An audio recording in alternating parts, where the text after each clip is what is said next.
welcome to the all new, all different #1 comics podcast. We are a weekly comic book podcast where each and every single week, my co-host Bob and I say hello, Bob. Hello, Bob. We tear apart a brand new first issue comic book that's dropped in local comic book shops that week, break down the story beats as well as the art, give it somewhat of a review, and let you guys know if we think that you should move on to issue number 2 or not. We also talk a little bit of comic book news whenever that exists, and we talk about what's new in comic book shops this and next week. And this week we'll be taking a deep dive into the all-new #1. From Marvel Comics, Miss Marvel, the New Mutant. Yes, you heard right. Miss Marvel is a mutant. She's a mutant. She's a new mutant. Not those new mutants, but somebody's new mutant. I'm sure she'll interact with Deadpool one of these days. I just hope that I get like a epic Magic and Miss Marvel crossover. I think that would be like really cool. Maybe get some Wolfsbane in there. There's lots of things that I want to see with the new mutants. I think that could be really cool. Actually, I take it all back. You know what? I don't want her on the X-Men team anymore. Let's put her on the New Mutants. Put her on the the old Bob McLeod run. Come on. With Thunderbird. Hell yeah. Boom Boom and all of those. Man, I'd love to see that. I think Marvel Team Up 65. Miss Marvel and Boom Boom. Yes. Oh man, please give it to me. Come on, somebody at Marvel, make this happen. We're gonna take a quick break and we'll be right back.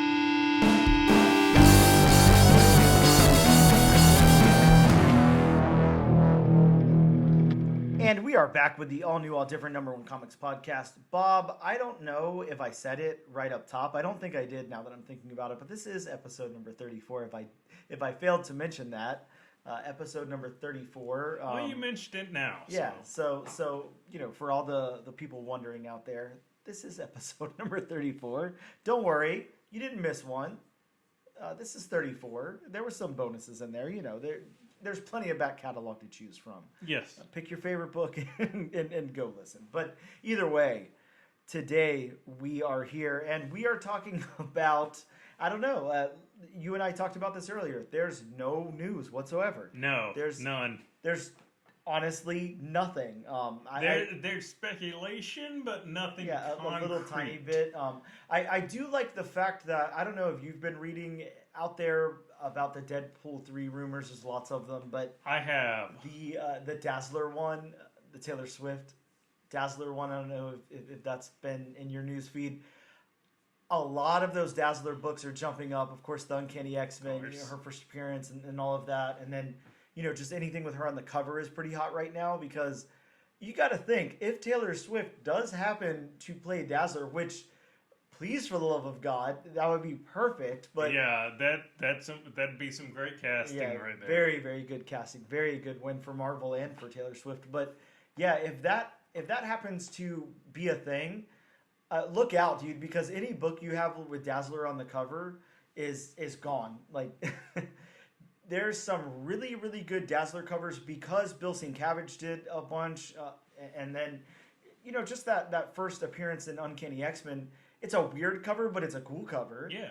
And I know there are people out there with multiple copies of Dazzler #1. Oh, yeah. Dude, I have 1 million. So I have a short box. I think that's like the first Omega Red. Everybody's got multiple copies. Yeah, exactly. But yeah, I mean, you have to think about Taylor Swift's fan base who doesn't read comic books. Why would they not want that? Exactly. Her on the cover, and then they can take it, on the off chance that they can get Taylor Swift to sign something or whatever, get a Taylor Swift signature on there. Hell yeah. Why would you not? I'd be all about it too. So, well, and I also read earlier, there's also speculation of Kidpool debuting in Deadpool 3. Oh, okay. That's interesting. Yeah, I don't know. That seems very realistic to happen. I mean, you can see that happening. A very, very young version of Ryan Reynolds. Yeah, exactly. It seems like something that Ryan Reynolds would do or want done or whatever. Yeah. Huh. Yeah. I mean, you can basically shake a stick. There's lots of Deadpool 3 rumors out there. And I think that's the way they want it because we already know some things, for certain. So Ryan Reynolds, of course Marvel, whoever's behind it and everything. It's a Deadpool movie. They want surprises in there. They want people to be shocked by some of it and all of that. So yeah, they're gonna have to pull some punches, I think, to make that happen. So and even starting with the Deadpool 1, we've gotten obscure characters. I mean, Ajax. Anyone? Yeah. I mean, who really knew? I mean, raise your hands. Who really knew about Ajax? Yeah, not me. Not me. Yeah, and I read comics, so yeah, really really fun stuff out there with all of that. And then I mean, think back to Deadpool 2. I'm trying to think of the character's name now. It was a character that was created for X-Force and the X-Tax team and all that Peter Milligan and Mike Allred did. The guy that was in the helicopter and died. I can't think of the character's name now. I don't know. It'll come to me. But yeah, just some wacky off-the-wall characters there. Really, really cool stuff. Bob, again, in the absence of news, we just kind of got to go off the dome here, which is scary because I don't have much of one. But yeah, we did watch a movie this past week. Separately, but pretty much at the same time. Well, I finished it in one viewing, so surprise everybody. I actually finished a movie in one shot. Bob did not, but yeah, we're talking DC's The Flash movie dropped on HBO Max or whatever it's called now, streaming, and yeah, the second that I saw it on there, I was like, well, I want to see it. I said the same thing, yes. I'm interested. I wasn't interested in going to a theater. I definitely wasn't interested in helping to inflate the box office for it any, which, good thing we didn't, but still. I was going to say, are you proud of your decision for not spending money on it? Absolutely, absolutely. And I get what everybody says, and I get a lot of people were involved who aren't shitty people and all that. Yes, you are 110% correct, and those people deserve credit, and they deserve money and all of that, but Ezra Miller does not. So that's just my opinion, but I'm sticking to it. So I'm happy that I did not give Ezra Miller any of my money.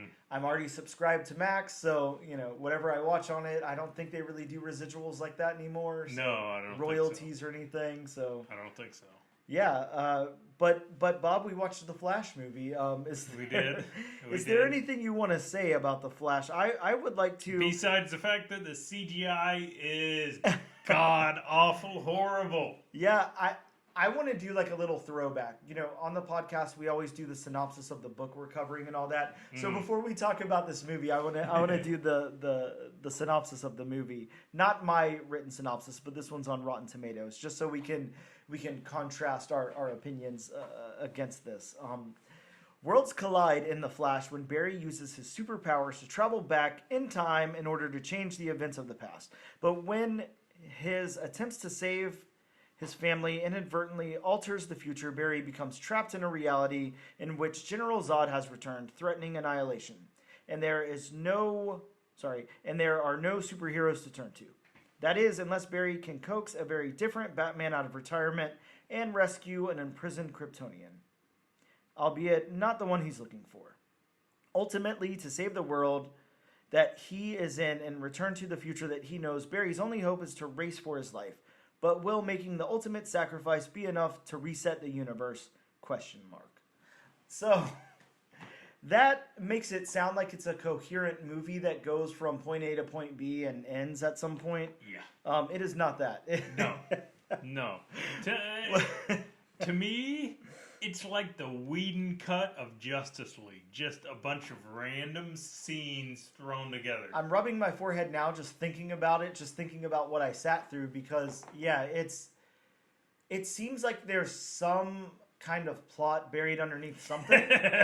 I mean, I get that there's some kind of plot to this movie. There is some kind of plot. I think that a lot of Barry's motivation and stuff gets lost for me. I tend to, I'm sitting there watching it and I'm forgetting why the things that are happening. So I don't think it's straightforward enough.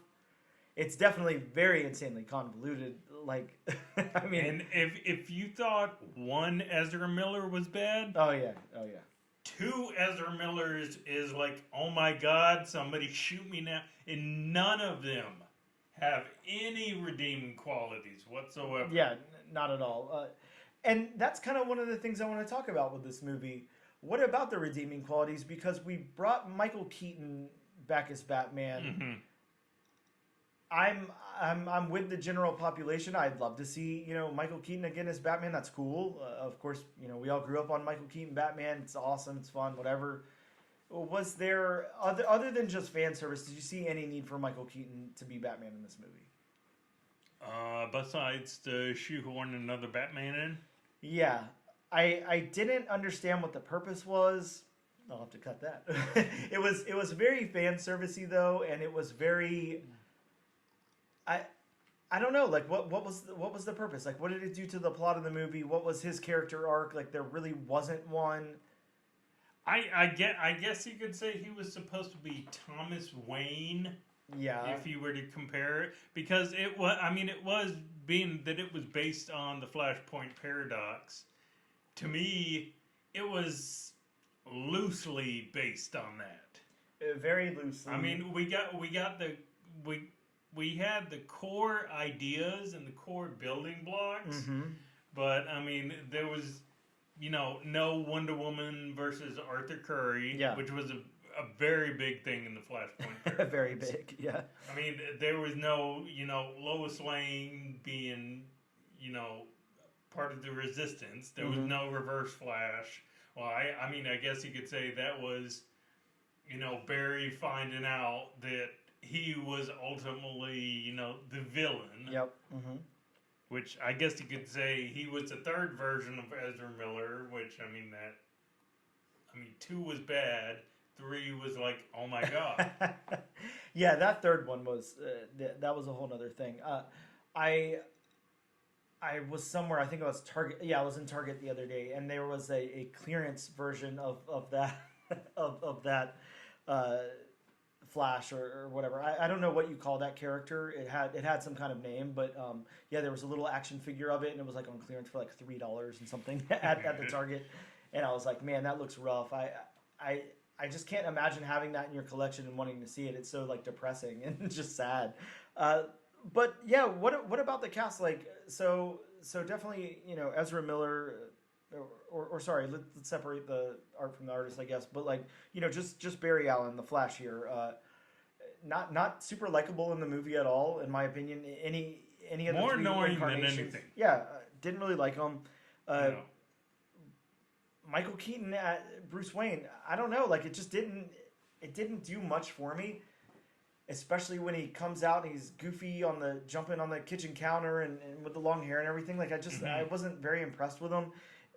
It didn't, again, don't get me wrong, I love Michael Keaton. I like Michael Keaton a lot, and I like Michael Keaton Batman a lot, but this obviously was not, to showcase him or anything. It was like fan service. What about Kara, Supergirl there? Like, did you have any thoughts on that?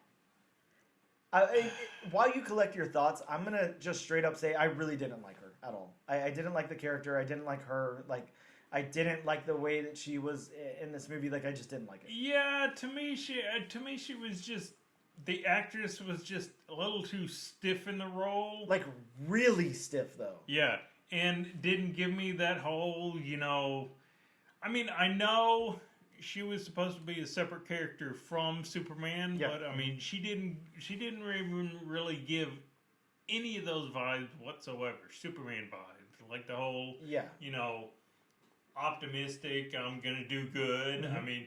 Apparently, she really didn't have any qualms about killing. No, not at all. And what I think is like, I don't know. It's hard, but I hate to say this. I'm sure she's a talented actor. It's not that.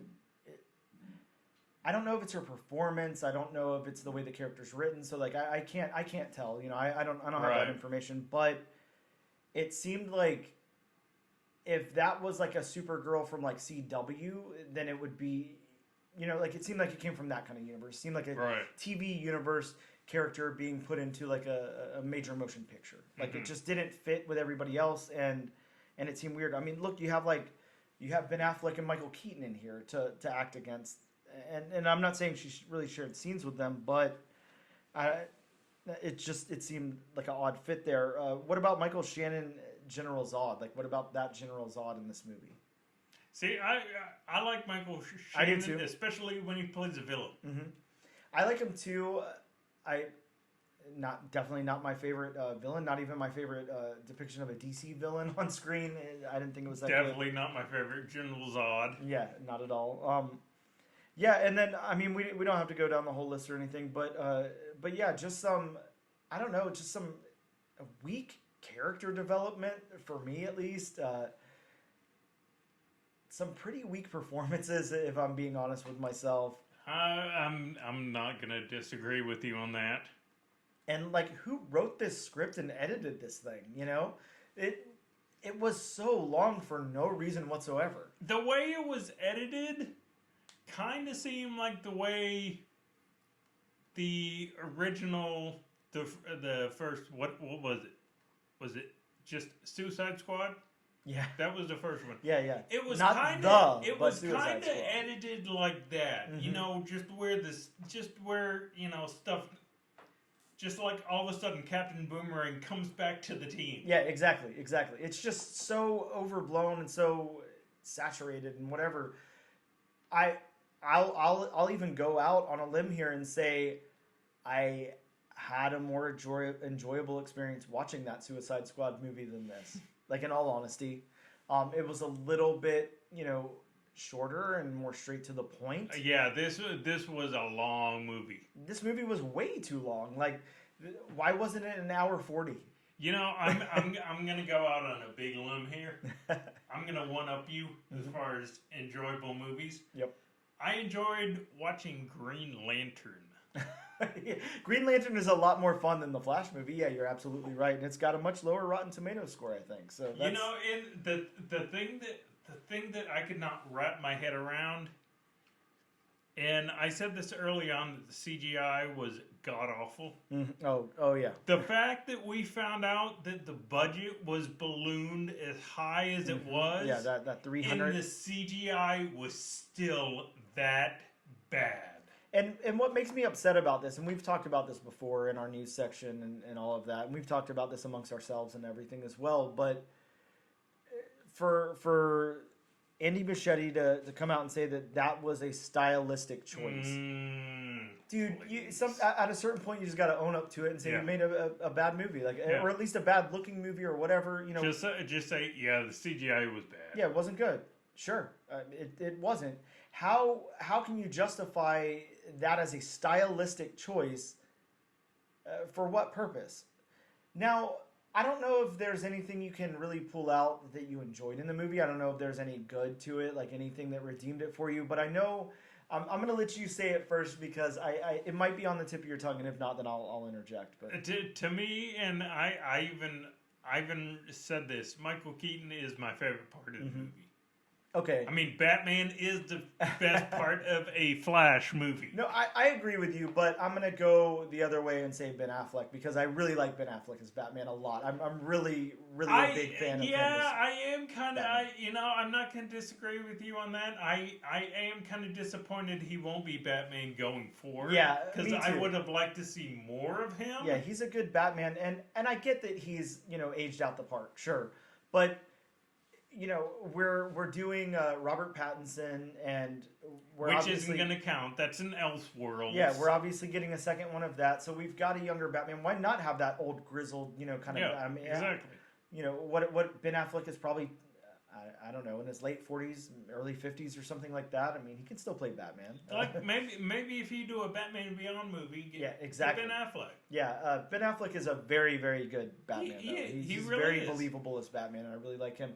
But no, the one thing that I wanted to talk about was that little alternate universe point where we see, yeah, you know where I'm going now, where we get, and it's weird because I know what you're going to talk about, and originally that scene was supposed to play out a little bit differently than how it played out. Okay, which the whole scene or the Nick Cage part of it?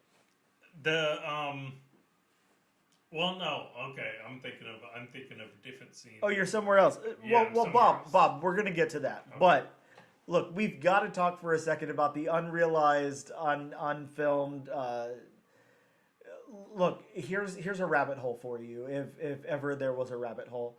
The Kevin Smith written, Tim Burton directed, starring Nicolas Cage Superman movie, because we got a little glimpse of that, and we got the giant spider, and You know, and I did find out. I was texting with a friend of mine about the whole Nicolas Cage thing, because there is talk about Nicolas Cage coming back as Johnny Blaze for an MCU project. okay. But I did find out that he did have an uncredited cameo Okay. in this. So that is Nicolas Cage, everybody.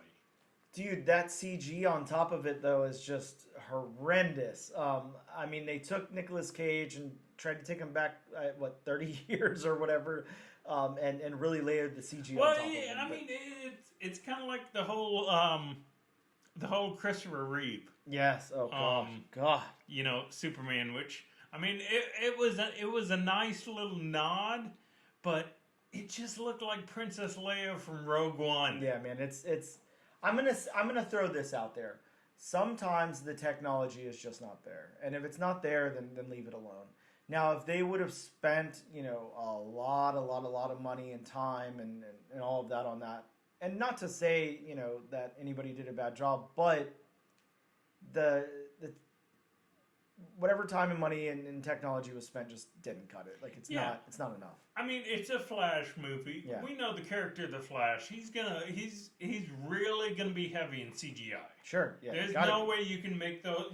There's no way you can practically do anything about the Flash. Yeah, you got to think about that for a second, and I agree with you. Cut some slack, because, you know, what is Flash's superpower? To run really fast. How do you make that look cool? You know, you can't. Like, you gotta do something. But I mean, at least to make it look passable. I mean, the scenes where Ezra Miller was running, I mean, his head basically didn't move. Yeah. You know, and it's kind of like, have you never seen the physics of somebody running? I'm gonna say probably not.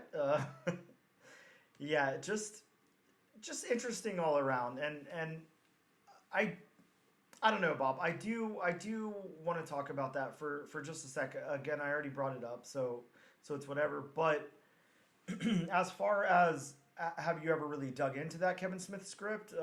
You know, I'm sure you're familiar with it. You know, I'm familiar with it, but I haven't really dug into it that much. I mean, I know a little bit of it, but I mean, not a whole lot.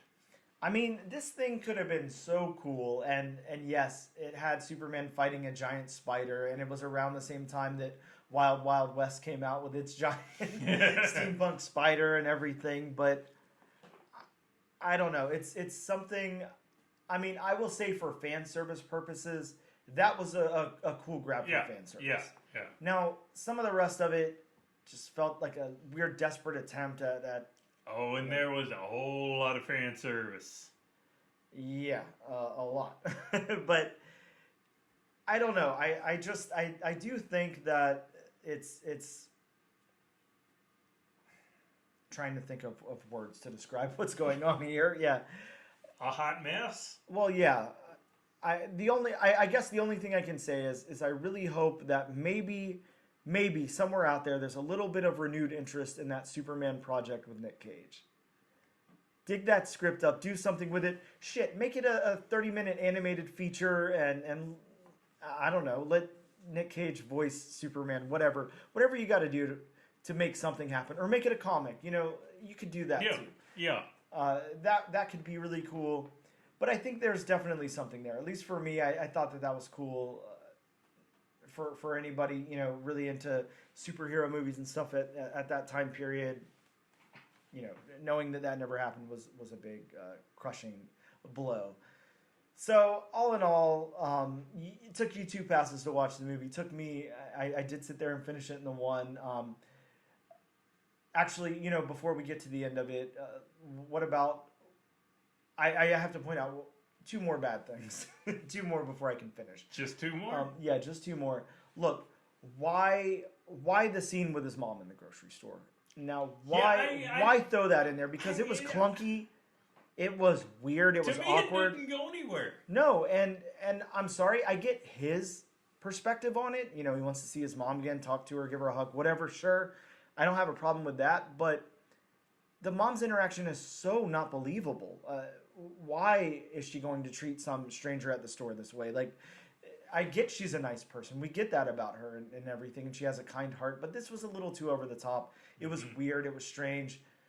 I didn't like it. And it felt odd. And then the last, thing I want to talk about is that end credit scene. Yeah, I have no idea what the deal with that end credit scene was. Yeah, what was the purpose of that? Shoehorn Jason Momoa in? Yeah, more fan service for no apparent reason for a dead universe that's going nowhere that has another movie coming out. Yeah, so all in all, a big win for DC. A wonderful movie. Everyone should go out and watch it. Not really, but yeah. If you didn't get that, folks, he was laying it on kind of thick. Yeah, I'll never watch it again. But that was a movie that Bob and I saw. Yeah. So I guess we could say we saw it. Yeah, that's about the most we can say about it. Yeah, interesting movie. I don't know, Bob. Unless you got any other news, that'll probably wrap up the news section. I really don't have any news myself.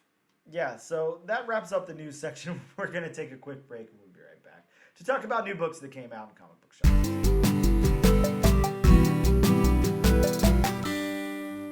And we are back with the all-new, all-different #1 Comics podcast.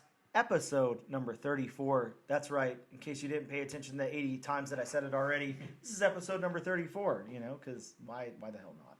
Let's talk about some new books that came out in comic book shops this week, supposedly. Bob, of course, you know as well as I do, our local comic book shop was robbed of their DC and Lunar books. Not robbed, but the pallet was lost or whatever the word on the street was there. But essentially they were wrong. Yeah, we got no DC books. We also didn't. I wasn't able to get my copy of Distillery's The Devil's Cut because that comes in through Lunar as well. So that did come in today. But as you know, we were playing in the world of retail today and not at the local comic book shop to pick up books. So I haven't read that yet. But here are some books that came out.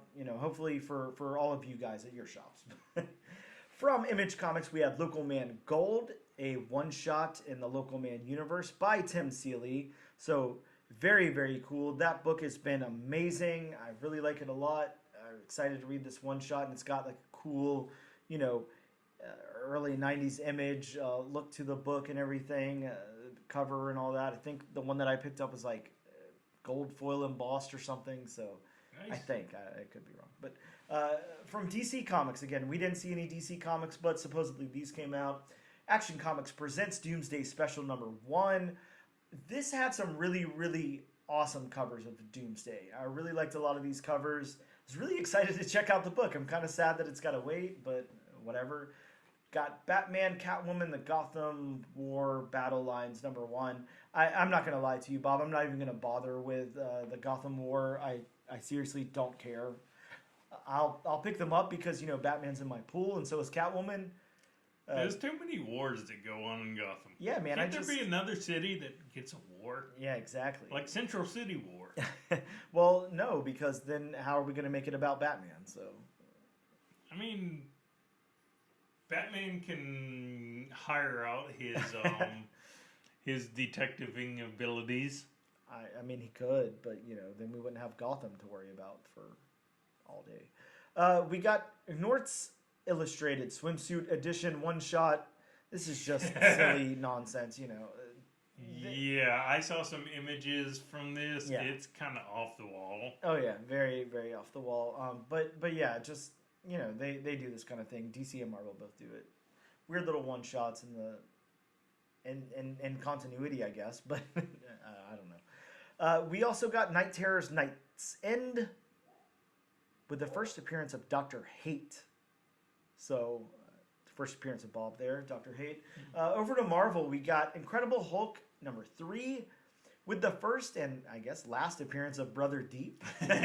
First and last appearance. Yeah, he appears, but spoiler alert, he dies in this issue. So it's basically like a what is it? Avengers #9. First and what we thought was the last appearance of Wonder Man. Yeah, well, it's supposed to be the last, but he came back. He came back to life, kids. Don't worry. Yeah, this run of Incredible Hulk has been really cool so far. This is only the 3rd issue, but Bob, I don't know if you've read any of them. Man, you're really missing out. This is a really, really cool run of Incredible Hulk. It's really good. Each issue is introducing new characters, and they're cool. So yeah, I'm liking this a lot. Really excited with this team. We got a Marvel Age 1000. I don't know what you call these. They're one shots basically, but they put these out. This has... All right, Bob, are you ready for this? Because I don't know if you are. Okay. We're bringing back the Marvel stamp. So this has a Marvel stamp in it, but I just want you... Just don't cut it out. No, please don't. I want you to guess. I'm sure we've already talked about it, but do you know whose stamp is in this book? I think we did talk about this. We did. Come on, you got to remember, Bob. It's a hot new character everybody's talking about. I honestly can't remember. Bob, it's got a Spider-Boy stamp in it. So, Spider-Boy, okay. Yes, Spider-Boy, everybody's new favorite character in the Spider-Man universe. We got a Spider-Boy Again, do not stamp. cut out the stamp. Yeah, probably not a great idea. We got the Moon Knight annual with the Contest of Chaos crossover. We also got Star Wars Mandalorian Season 2, issue number 3. Bob, this has the first appearance of 3 characters that I'll never be able to say their names, but I'm sure as hell going to try because, it's part of the drinking game on the podcast. Drink every time that I mess up a name. Well, plus I'll correct you. Yeah, that and some people are going to be very, very drunk. Oh, yes. Oh, yes. Get ready for the hate. Yeah, so Katana Kryze? Kreese. Kreese? Kreese. Oh, okay. Well, sure. I mean, I put the E, whatever. Koska Reeves? Koska Reeves? Koska. You got close. Okay. Axe Woves. That one I did. That one I cannot remember. Okay. Yeah. Do you know who any of these people are, Bob?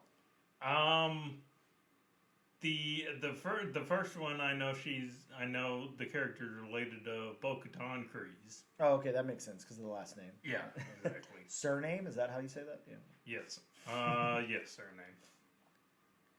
Well, I'm going to have to dig in these characters a little bit more, but I'm not going to lie to you. I did not pick up a copy of Star Wars Mandalorian Season 2, Episode number 3. Mm-hmm. I think I picked up all of the first season books, but I stopped at the second. So we also got Ultimate Invasion number 3. Yes. That Ultimate Invasion book that we're loving so much. This has the debut of Ultimate Kang armor. Ooh. Yeah. So I have not read it yet. So. Yeah, I haven't read it yet either. I read issue number 2 and I really liked it a lot, Yeah. but yeah, I haven't read this one. We also got Wolverine 36. We talked about this last week. The first appearance of Helverine.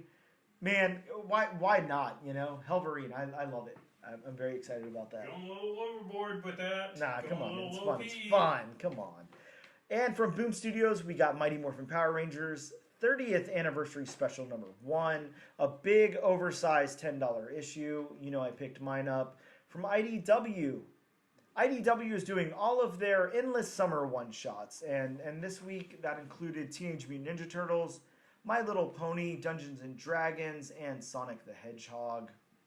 From Distillery, like I said, we got the Devil's Cut number 1, but no, I did not get my copy yet, so I'm very bitter about that. It's an 88-page anthology. It's got stories by Scott Snyder, James Tynion IV, Tula Lotay, Mirka Andolfo, Jock, Becky Cloonan, Brian Azriello. Just some huge names in the world of comics, of course. Some very talented people. Yeah, very. And from Whatnot / Massive, I guess Whatnot's changing their name to Massive Publishing. We got the Plot Holes number 1. Sounded like a cool book. I don't have the synopsis right in front of me, but basically...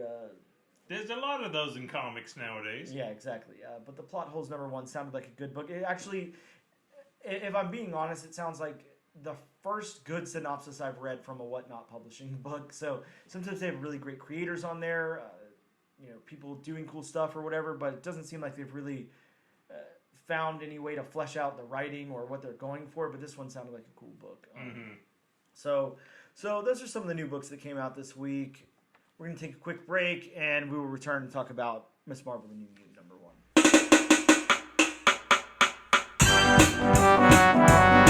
Get up.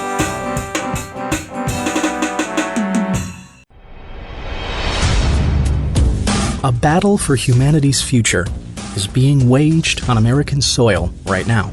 The cannabis plant has been used by humans for thousands of years, and yet it is still severely criminalized in much of the world. But the world is changing. Yay!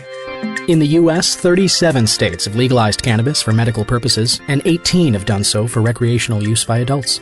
In Illinois, legalized cannabis has spurred an explosion of new businesses and products, all bringing in a massive stream of newly created revenue that other states are eager to match. Yet federally, cannabis faces much of the same resistance of the 1900s. How did marijuana get such a bad reputation? Why is it still so federally restricted? How are smoking and vaping different? How many edibles are too many? Which companies are coming out with the best new products? And who benefits from keeping Mary Jane in the dark? These are the types of questions we'll attempt to answer on the Cannabis Man podcast. A thorough look at all things cannabis, from its history to its explosion in states that have legalized it. So look out for the Cannabis Man podcast, coming soon wherever you get your podcasts. Hey, and welcome back to the all-new, all-different #1 Comics Podcast, episode number 34. In case you missed it before, it's episode number 34. The running theme of this. How many episodes has there been? There's been 33 up until this one, and now this one is 34. Okay. So you're saying the next one is going to be 35? I certainly hope the next one is 35, because if it's not, then my numbering is going to be all messed up. Welcome to the 100th episode of the podcast. Thank you so much for that was this quick. long. I mean, it's coming up, Bob. Don't worry. Either way, let's talk about this new book, Bob. We've got Marvel Comics, Ms. Marvel, the New Mutant #1. I'd like to read the synopsis from Marvel's website if you'll hear it. Kamala Khan is back, and she's an X-Man. I had to yell it because there's an exclamation point, and it's all in capitals. That's right. The good news is that fresh off her world-saving death, Kamala has been brought back via Krakowian resurrection technology. Oh, we could only be so lucky, Bob, to be brought back from Krakowian resurrection technology. Basically, Lazarus Pit. Hey. This is a different universe. What a way to learn she's a mutant. The bad news is her debut at the Hellfire Gala didn't go exactly as planned, and now all of mutant kind are being hunted worldwide. Into this world of hate and fear, Kamala has a secret mission to pull off for the X-Men, all while struggling to acclimate to this new part of her identity. And to say that stuff didn't go exactly as planned at the Hellfire Gala is definitely a understatement. We all know what happened there at the Hellfire Gala, but we won't talk about that here on this podcast right now. Instead, we are going to talk about the creators of this book. Let's talk about Sabir Prasada. That's probably not even close to how we pronounce the name, but we tried, so sorry. I do Sabir. my best, folks. Yeah, Bob does the research, make sure that the names are as close as they can be. Sabir has worked on Cult of Carnage, Misery, on Affliction from Arcana Studios, on Dark Web Ms. Marvel, so some experience with Ms. Marvel there. Marvel's Voices, Marvel Identity, Dark Web, and that's pretty much it. That's what Sabir has worked on. Some really cool stuff, but not a lot of stuff. So right. This is co-written by Iman Vellani, who is Ms. Marvel, who plays Kamala Khan on the hit TV show Ms. Marvel. She's also going to be in the new Marvel, the MCU Studios movie, The Marvels, along with Brie Larson as Carol Danvers. So this has a very interesting writing team. Very, very interesting that those two kind of plotted this out together and wrote out the story.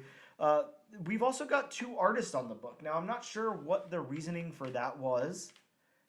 And they're both credited as the artist. I don't think that one is doing something different. They're just, I'm not sure how that worked exactly or what they did. That's something I'd probably have to dig into a little bit more. Maybe it's kind of like the Dan Panosian thing on the Alice Never After book where certain things are drawn by one and certain things are drawn by the other, but I don't know the difference, so I'm not too sure. Yeah, and I really wasn't able to see much of a difference art style-wise. Yeah, I agree with you. It's like I do, but I don't. Because it almost feels like this book kind of jumps around in art from like page to page, to tell you the truth. Not in a bad way. It's very interesting. And it's consistent, but it sort of just jumps around in style. So we have Carlos Gomez. Oh, and the reason I don't say anything else about Iman Vellani's other work in comics is because this is her first outing. This is the first thing she's written. So there's no other credits to say to her name other than acting. But I assume we will see her name a lot more. I'm hoping we will see her name a lot more. But Carlos Gomez is pretty. What's the word? What's the word when you're like going steady with somebody? He's a.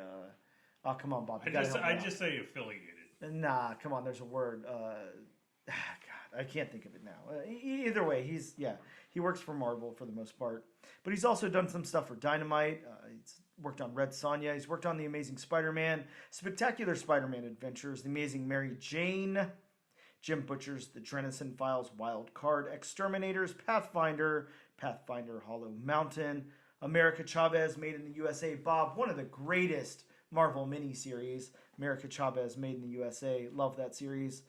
Also worked on Secret Warps, if you remember that Marvel event that was really fun. Did some stuff at Rogue and Gambit, Uncanny X-Men, Sinister War, Captain Marvel, Black Widow, Giant Size X-Men tribute to Len Wein and Dave Cockrum, and X of Swords, Hellions. Look, the list goes on and on and on, but done a lot of work over there at Marvel and some stuff at Dynamite. And then we have Adam Gorham, who is the other artist on this book, worked on Jughead the Hunger, one of the greatest horror books in recent memory. Love all the Archie horror stuff. The Blue Flame for Vault Comics, Teenage Mutant Ninja Turtles at IDW, Rocket over at Marvel, New Mutants Dead Souls, Images, The Violent, Punk Mambo from Valiant, if anybody remembers that book, because I sure as hell do. Breakout from Dark Horse, The Picture of Everything Else from Vault, Dead Drop from Valiant, and some work on The Silver Coin over at Image, Teenage Mutant Ninja Turtles Stranger Things crossover. Again, the list goes on and on. Lots of credit there. So yeah, I want to get into my synopsis of the book really quick, and then we're going to start talking about this thing, Bob. So my synopsis reads, Miss Marvel, the New Mutant, opens with Kamala in a dream/nightmare as she fights a giant disembodied hand and meets the new character, hopefully, Dr. Surfer. I don't know what I was saying there when I wrote that, but new character, hopefully, is what I meant. New character, hopefully. Gotcha. Dr. Surfer. Okay, that makes more sense. I don't understand my own context. Then she's awakened by her brother, and her BFF, Bruno, is there to take her away to the Orcus campus as her family says goodbye to her. The pair arrive at the Orcus Science Center and meet Kamala's new roommate, Michelle.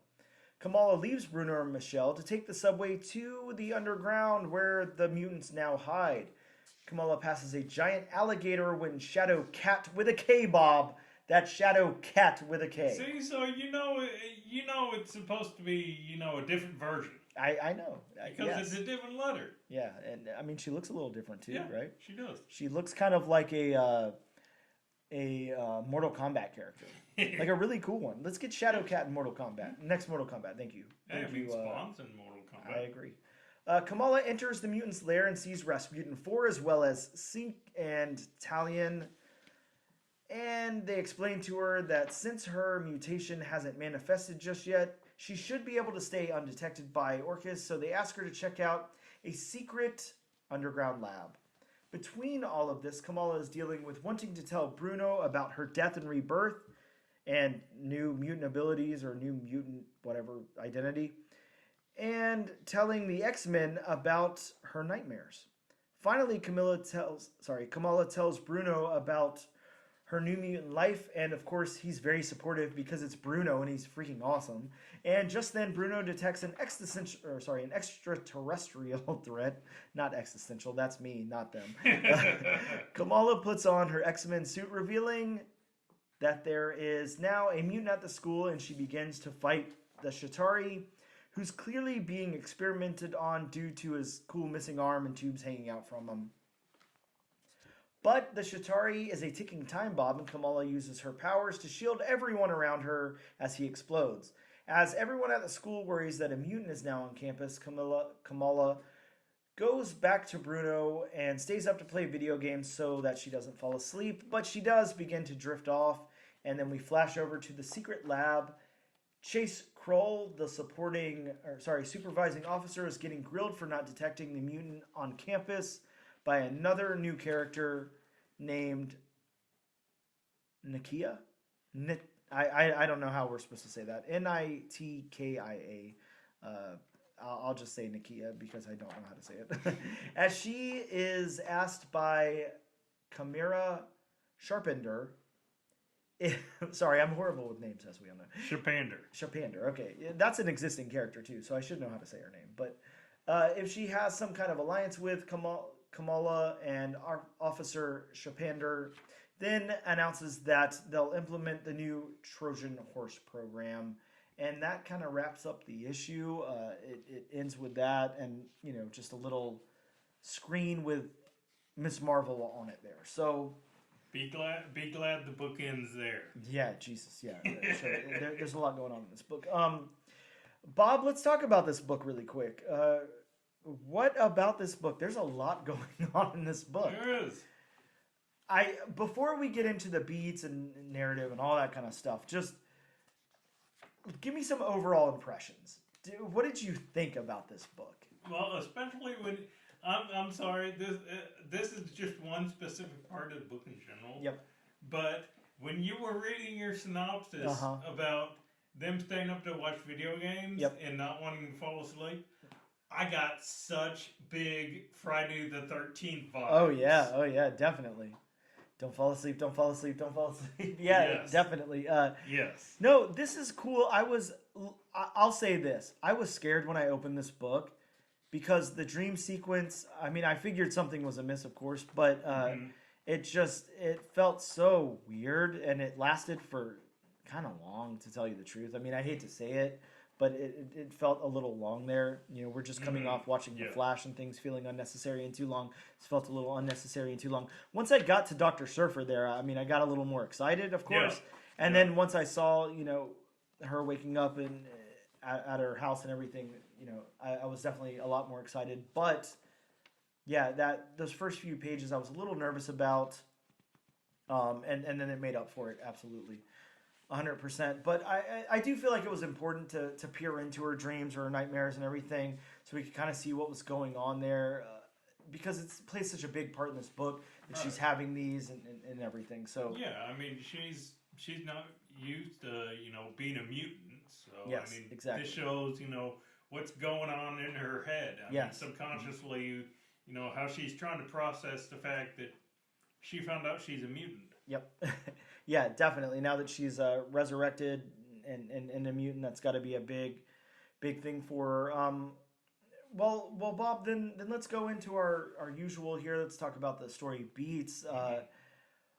How did you feel like this went from point A to point B? I already talked a little bit about it opening with the dream sequence here, and then it going over to kind of introducing Kamala to the reading audience, and then going over to the campus, and then meeting up with the X-Men, and then kind of what happens in the back, later portion of the book.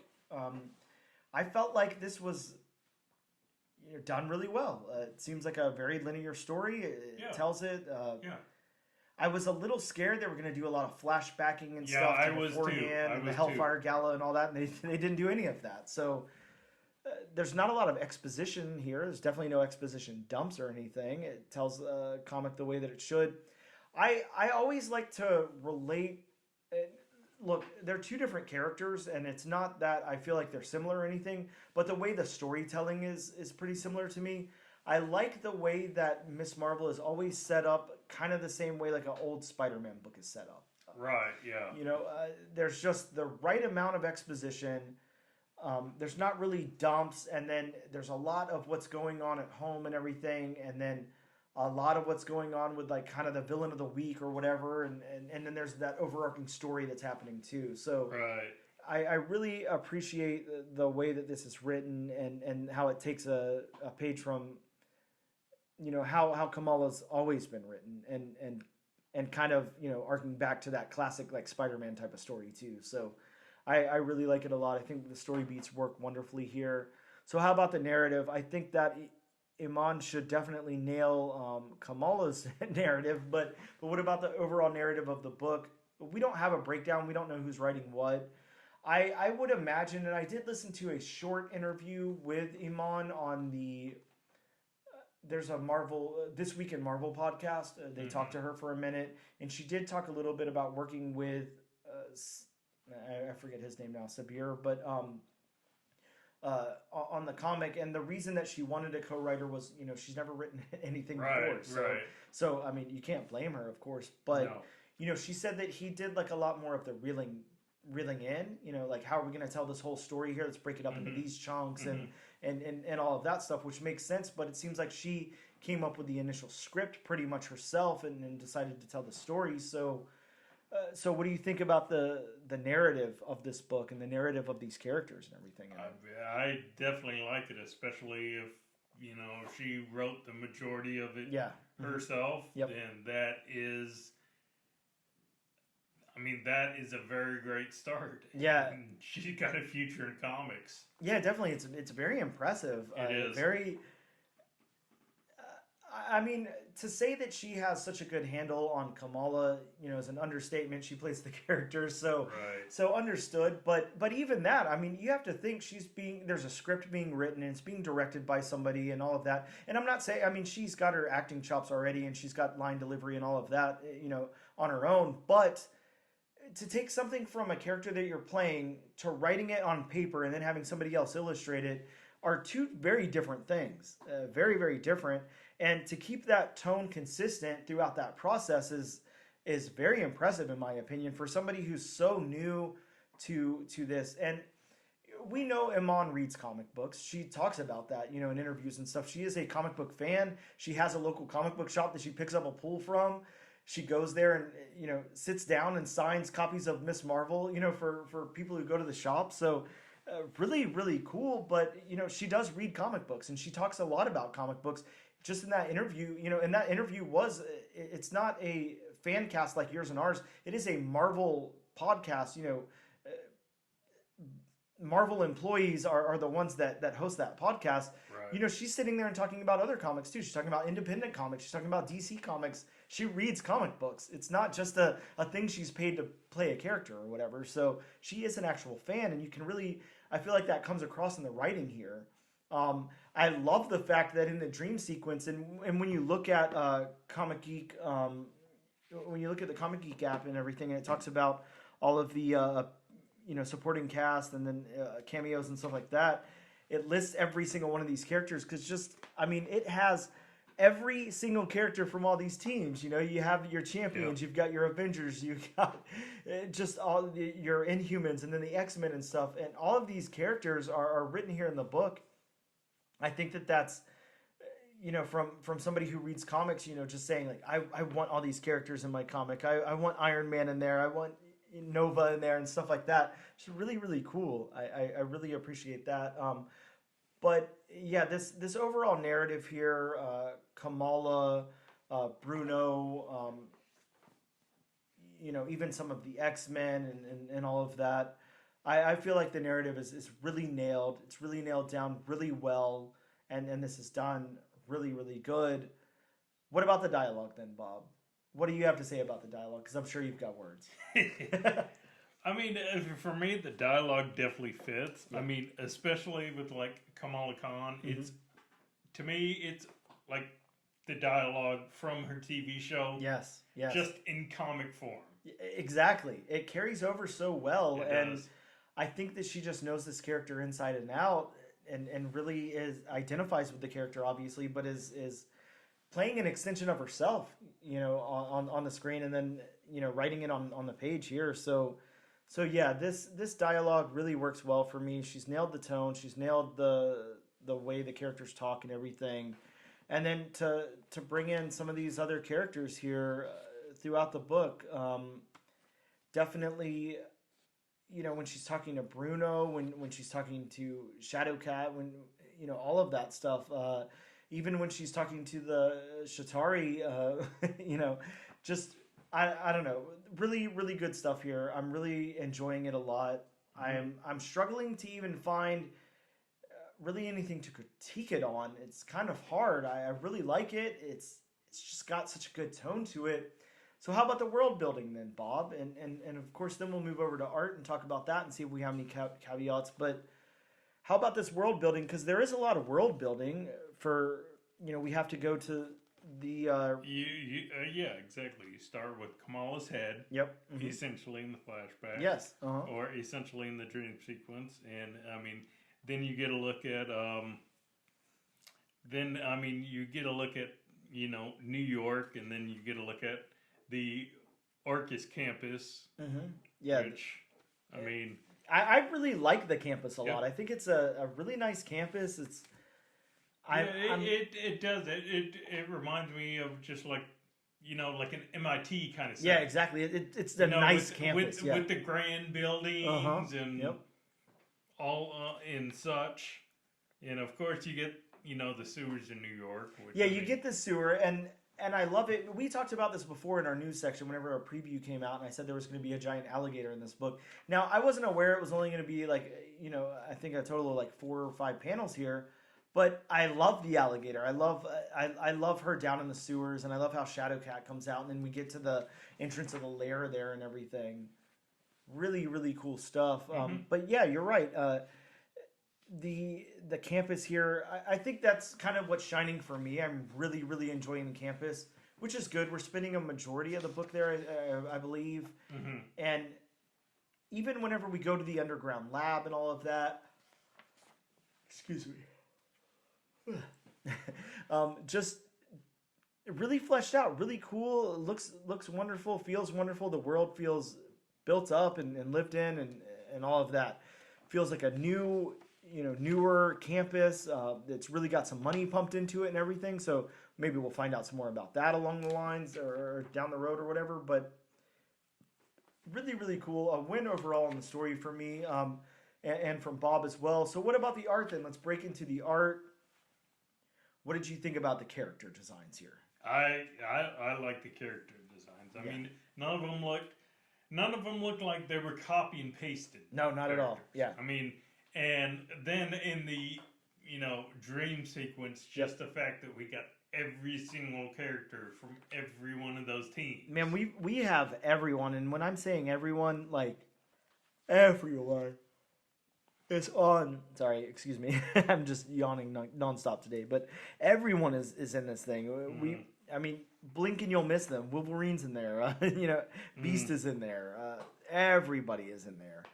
And I really like the inclusion, and I'm hoping, I know I said it in my synopsis, but I'm hoping Dr. Surfer will come back up again. Because very cool character. Yeah, man, I need that. That's so cool. But yeah, everybody's in this thing, and the characters look great. The character designs are done really well. This is focused on Kamala here, of course, and her as a new mutant on all of that.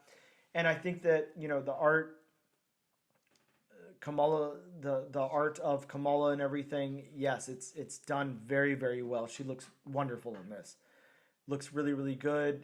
Looks like the old Kamala that I'm used to, and it's just a top-notch rendering of the character there. Yeah. So how about the locations then, Bob? We talked about them in world building. Now let's talk about them in the artistic sense, the illustrated sense. The locations of the campus, of the sewer, of the Kamala back at home and her dream sequences, everything. Dude, the locations shine here. They are done so well.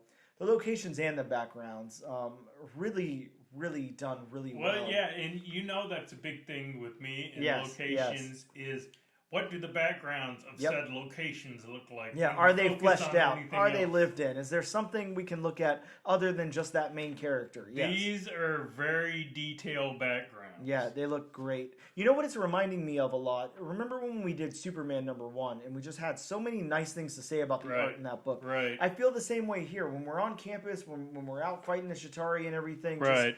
it's so fleshed out. It looks so good, and there's so It much does. going on. There's so much to look at, but it doesn't take away from the characters. It doesn't take away from the eye-catchingness of their faces, of their hair, of what they're wearing and everything. Just really, really good artwork in this book. Really impressive art. How about the colors then, Bob? We kind of did the backgrounds and the locations together, and we do have separate colorist on this book, and that is someone who Eric A. we'll call him because there's no hope that I'll ever be able to say that last name. But yeah. What about the colors? How did you feel in contrast to the artwork? Is it working for you? Is it complimentary? Yeah, the colors here pop. Yeah. And I mean, especially in a book focusing on Miss Marvel. Yes. Which, I mean, we all know, especially from, the TV show, how, Miss Marvel as a character is presented. Yep. Those, brighter colors work. Yes. In this book. Yeah, and again, you got to take a page from, and I don't say this by any means as like it being a thing that they're taking from or anything, but you've got a kid in high school, so it's kind of, it's you take a page from that Peter Parker thing. You get that.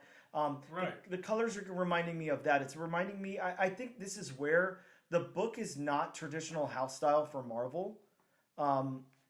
The art's a little different. I feel like it's a level up from the Marvel house style, if I'm being honest. But I feel like that's how the colors reel it in and make it kind of like, you can open the book and say this is definitely a Marvel book. It's got that Marvel house style on the coloring, and it makes it consistent with the universe, with the 616 and everything. But it shines. It pops here, and it looks really well. You've got it open to this heroic panel of Kamala debuting her X-Men costume, and I mean, dude, the colors in this just are amazing. That's so cool. Yeah, I mean, you have the sun, you got the rays of the sun. Shining in through the trees there. Right, yes. and then you got, Kamala just standing there in her heroic pose. Yes. Just outstanding. Just really, really good stuff. We can't say enough good stuff about it, so I think that the next question will be easy. Bob, you throwing this on your pool. You going to continue on to issue #2 or not? Oh, I'm definitely going on to issue 2. Yeah, man, I cannot wait to see what happens in issue #2. I'm really excited about the story.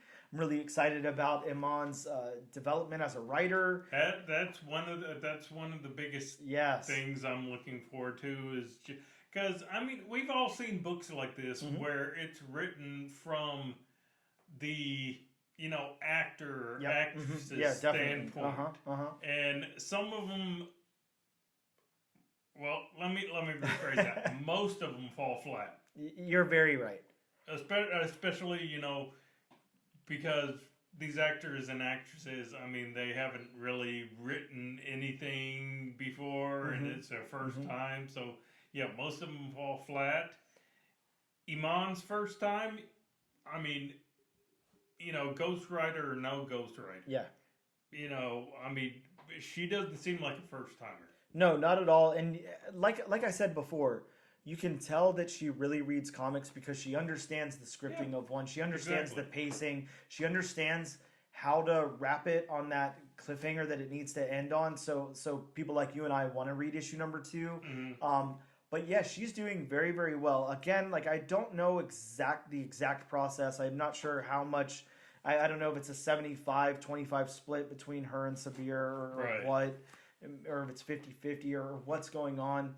But I think that it's really good that she had that kind of a mentor on this or somebody that she could go to with questions or somebody to kind of reel her in or whatever it is. But again, she did that on her own. She was asked to do this, and she said yes, but I want, you know, somebody that I can turn to if I need help or whatever. And I mean, ev- even if it is 75-25, even if it is a lower threshold than that, I'm very, very impressed here. Right. And I'm really excited to see what else she does in comics. And I'm really excited to see what she does with the series. So definitely a win. Very, very good book. I mean, I'm really, really impressed with this one. So, I mean, Bob, I'm starting to see, you know, throughout the year, we've had books that, you know, we really loved. We've had some books that, you know, we were lukewarm on. We've had a book here or two that we didn't enjoy that much. The last chunk of books have just been this high level of just well executed comic books. It's going to be so hard by the end of the year to pick a favorite, because I am going to make you do that. So I hope you're ready. But yeah, like I told you before, we're doing an award show, Bob. You got to pick a top 10. You got to nominate a favorite. We got to go all out. But it's the competition's starting to get very, very stiff. Like it's going to be hard. So. Which is ironic you do that, because I believe the VMAs are tonight. Well, good. I'll have to tune in. But yeah, just definitely a contender here. This is a very, very wonderful book, and I'm really, really impressed with it. We're going to take a quick break, and we will be right back.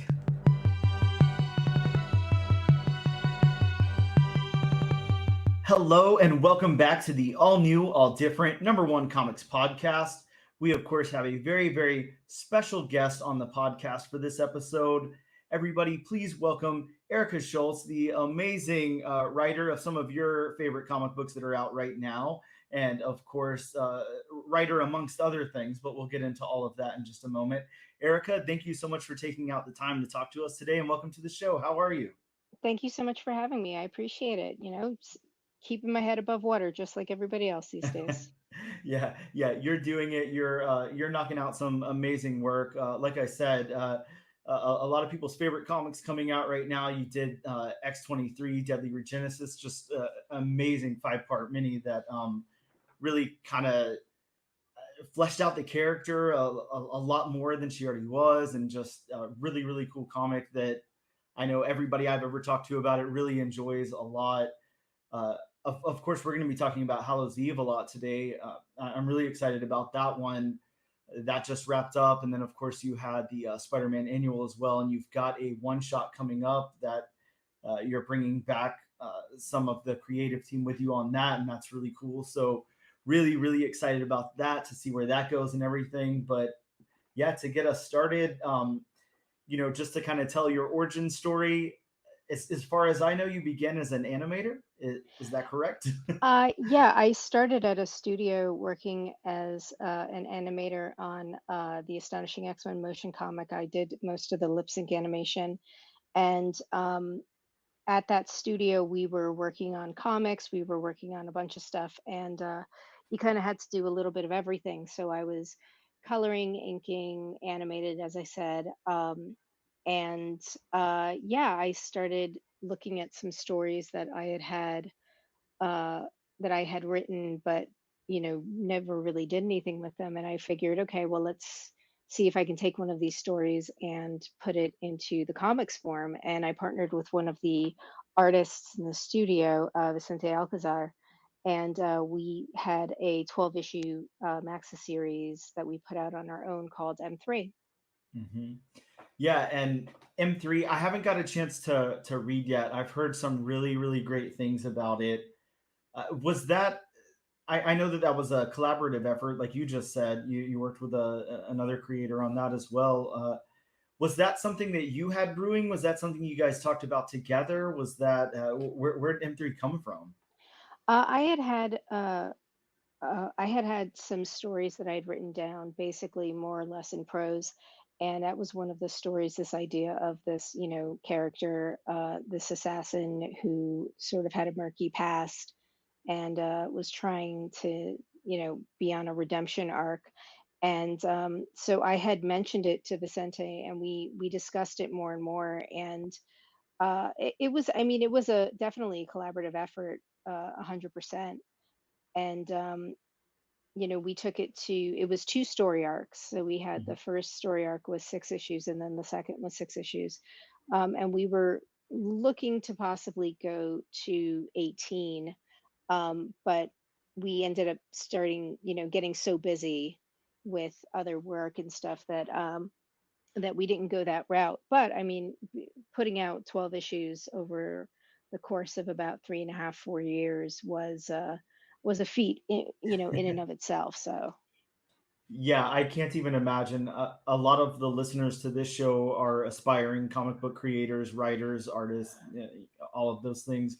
And, we always try to talk to creators here on the show about their process and how they got started and all of that. And like you said, pumping out 12 issues in such a short amount of time, writing all that concept and then storyboarding it and everything else. Just yeah, that sounds amazing and like a giant task. So really, really cool. And this was like a critically acclaimed series. This obviously won some awards. Won like a 2012 Best Comic Book Award at the Burbank International Film Festival. So that's super exciting.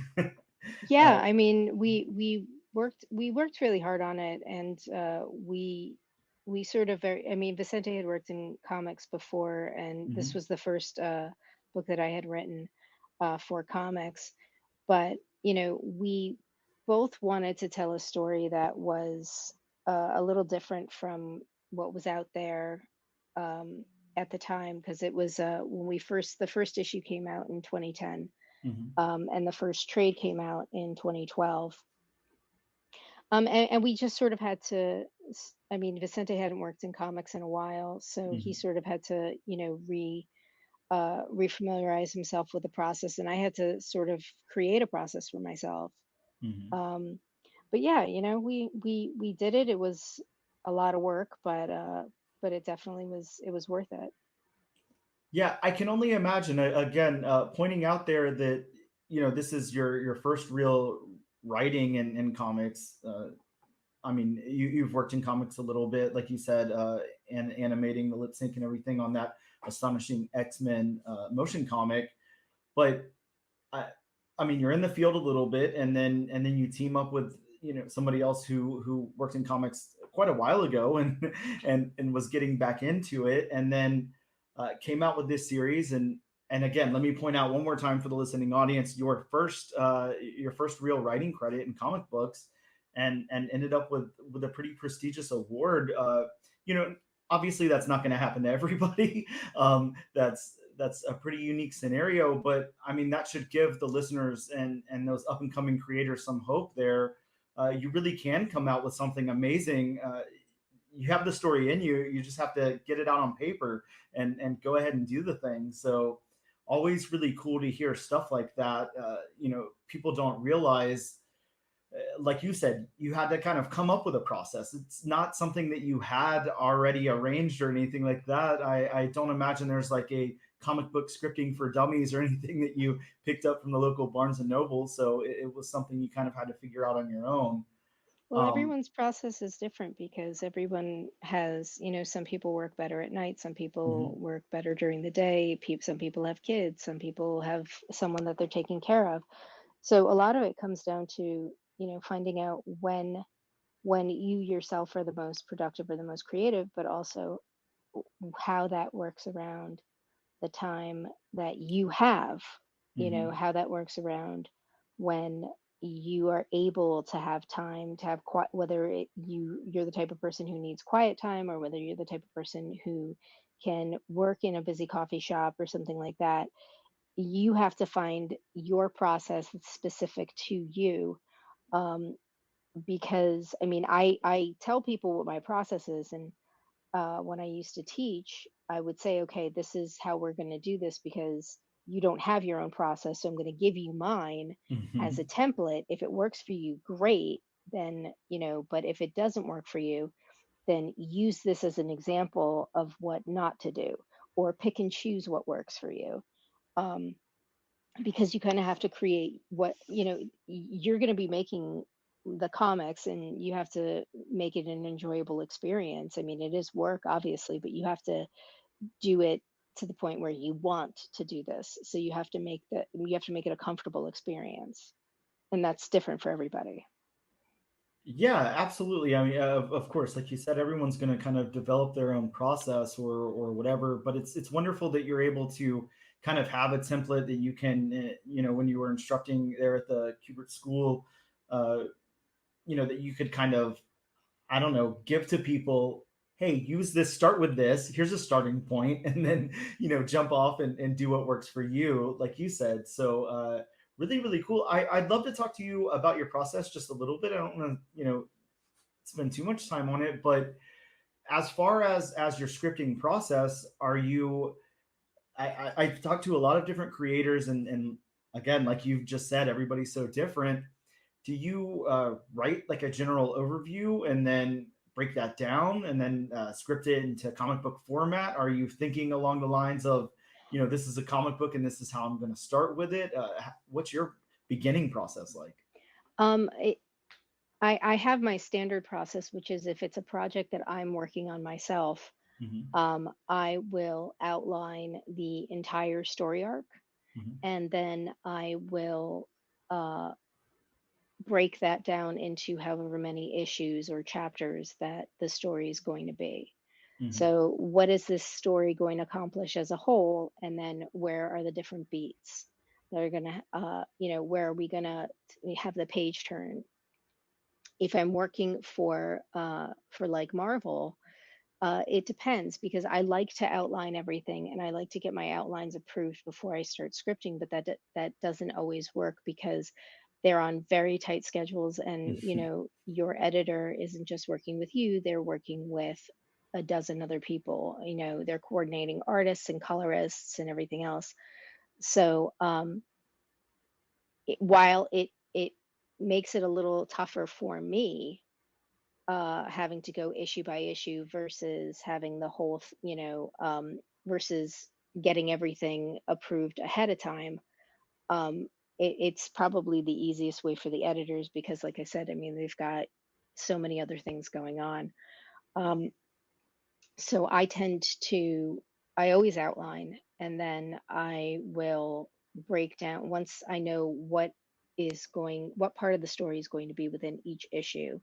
I will then break that down into how many pages. So if it's something that I'm doing on my own, I still try and keep a specific page count because for budgetary issues, but also you don't want to tell your artist, oh yeah, this one issue is going to be 20 pages and the next one's going to be 30, because Mm-hmm. they themselves have to um, schedule their time, and you don't want to impose on their time. So keeping a standard page count for however many issues or however many chapters is important.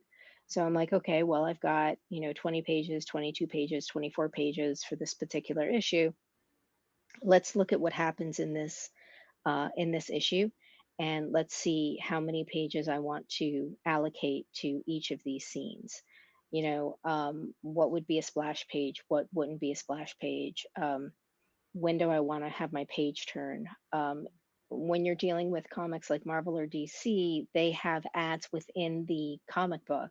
Mm-hmm. So if you have, they always say that you should have a splash page on an even number page because you turn the page and the even number page is on the left. And this way, it's like this big reveal. If you're writing a script and it turns out that your splash page is on an odd number page, which would be on the right hand side, um, it's not a big deal because they could always put an ad in to cheat it. Mm-hmm.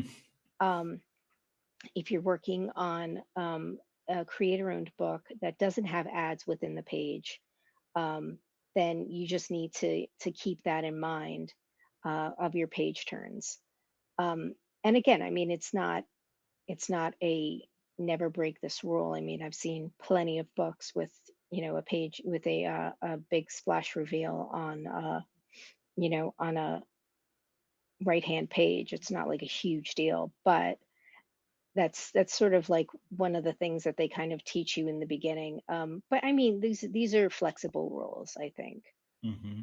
Like Um, a guideline that you can work within and then kind yeah, of test the boundaries of that, unique to your own project. Well, the one thing that I will say that the one rule that I try very, very hard never to break is that when it comes to spreads, double page spreads, you Mhm. should have them uh, even odds. So you've got like your, 10, 11, or, 14, 15.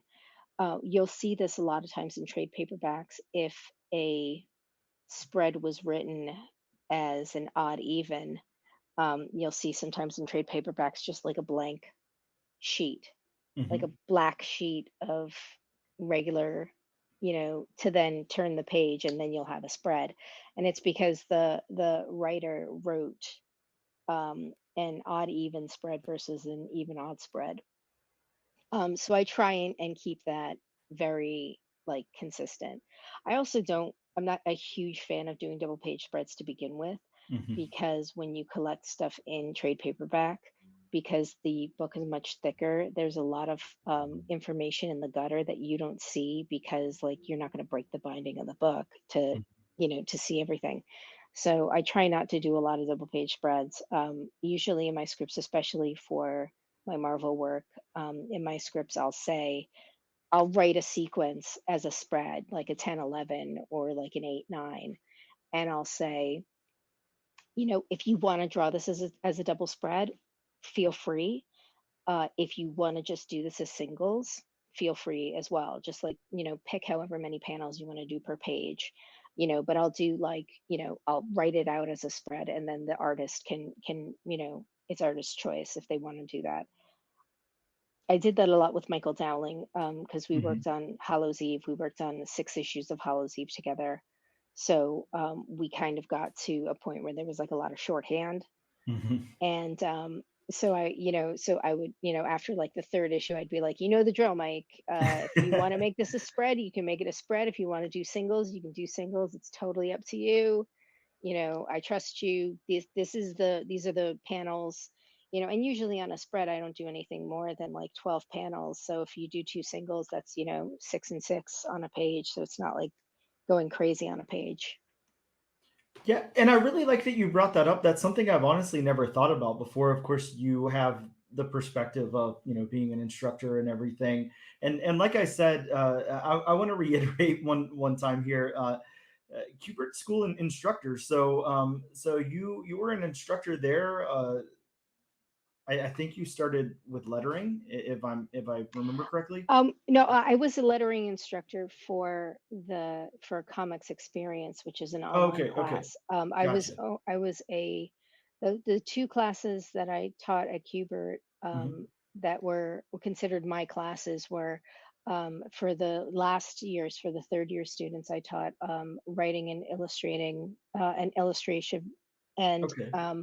for the second year students, I taught story adaptation, where we would take scripts and we would, create very loose scripts, but it would be training them for that third year when they would be just scripting on their own, and things like that. So those are the two class. I mean, I would substitute other classes like lettering and business and things like that, but the two classes that I primarily worked at Kubert was the writing and the story adaptation.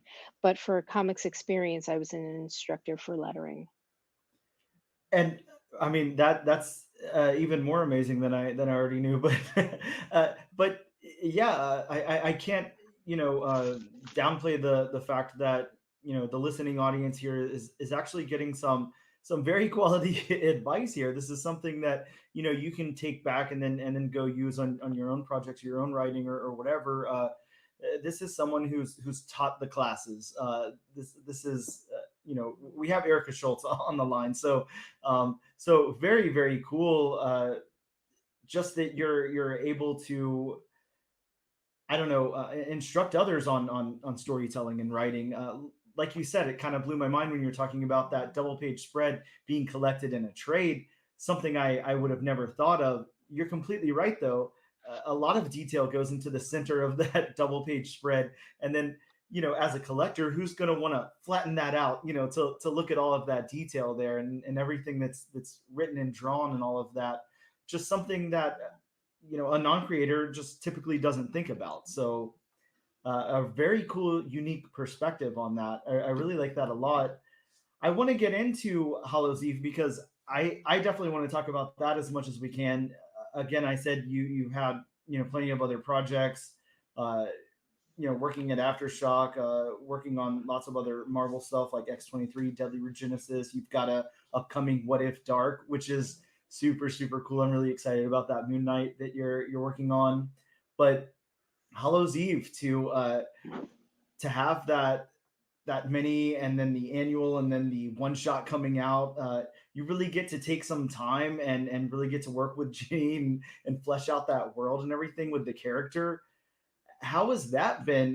You really, I don't even know how else to put it. I felt like she was such a cool character when she was created and everything. And I was like, there's a lot of potential for this character.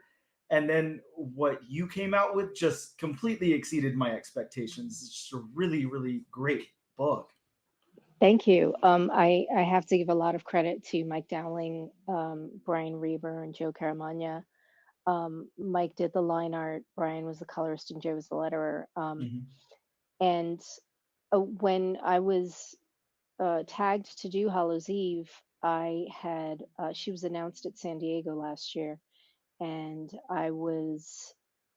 the issue that she was going to be introduced as Hallows Eve, because Janine Godbey is a character who's existed since the 90s. JR and JMD Mateus created her for Clone Conspiracy, the Lost Years. Yep. With Ben Reilly. And so she had never really been delved into, and Zeb Wells and JR had done some work with her for Amazing Spider-Man, and they were fleshing out who she was as Janine, and then at ASM 14 was when they reveal her to be Hallows Eve. That's when she gets her abilities from Madeline Pryor, the Goblin Queen, when she and Ben are staying in limbo. Excuse me. And so I had been given some guidance on who she was, but in terms of personality, in terms of which masks, there were a few that they showed in the Dark Web mini-series, crossover series. But I was able to really work with Michael and Nick Lowe and Caden McGahee, who were the two editors, and really sort of figure out, who is she, what's her motivations, but also what's the magic behind the masks? Because one of the main questions was, are the masks magical, or is Janine magical? So the main question was, is Janine magical, or are the masks magical? If Janine's magical, then she can put any mask on and it'll change her into whatever. But the idea was that the masks are what's magic. So then they would essentially work on other people. And we explored that. And, it also falls into the whole Spidey, great power, great responsibility. She has these masks. She can use them responsibly. And I put that in air quotes.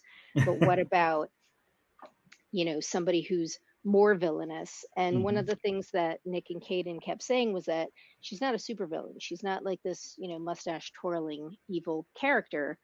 But she has her motivations, and her motivations are she and Ben want to be together. And, how do you accomplish that? Well, I'm going to do whatever I can to get money, to get a place, so Ben and I can be out of everybody's way.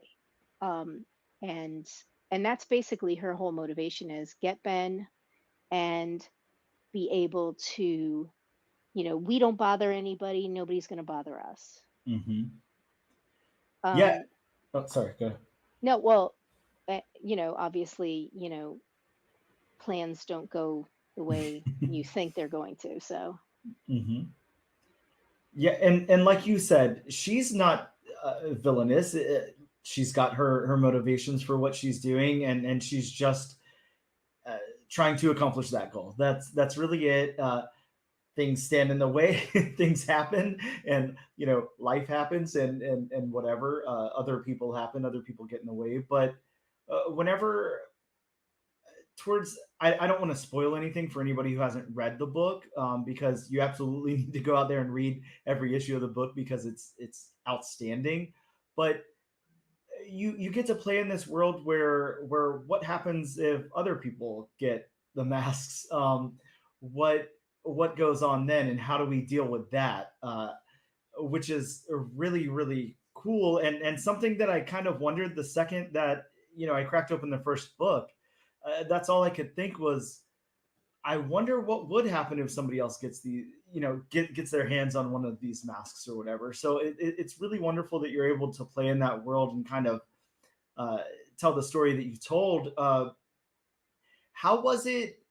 I don't know how much of a big comic book fan you are, or I imagine so, but um, how was it writing Spider-Man? You got to bring Spider-Man into what is that? The third issue, I believe. Second or third issue.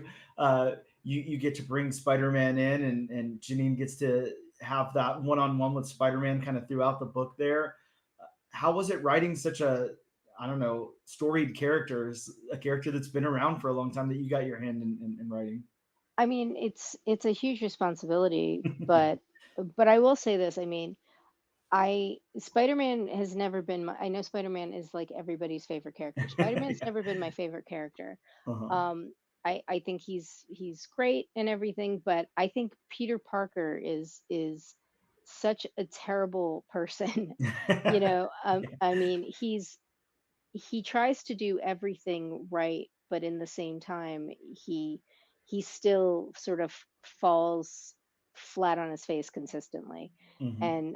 And that's him. That's who he is. That's his trope and everything. Um, so I had when Nick said we're going to throw Spider-Man in issue number 3, I think he made a joke. He said something like, Spider-Man on a cover is going to sell books. And I'm Yeah. like, all right. Um, I was, of course, that's obviously going to happen. But I, I was a little nervous in writing Spider-Man just in general because, like you said, I mean, there's such a huge history behind it.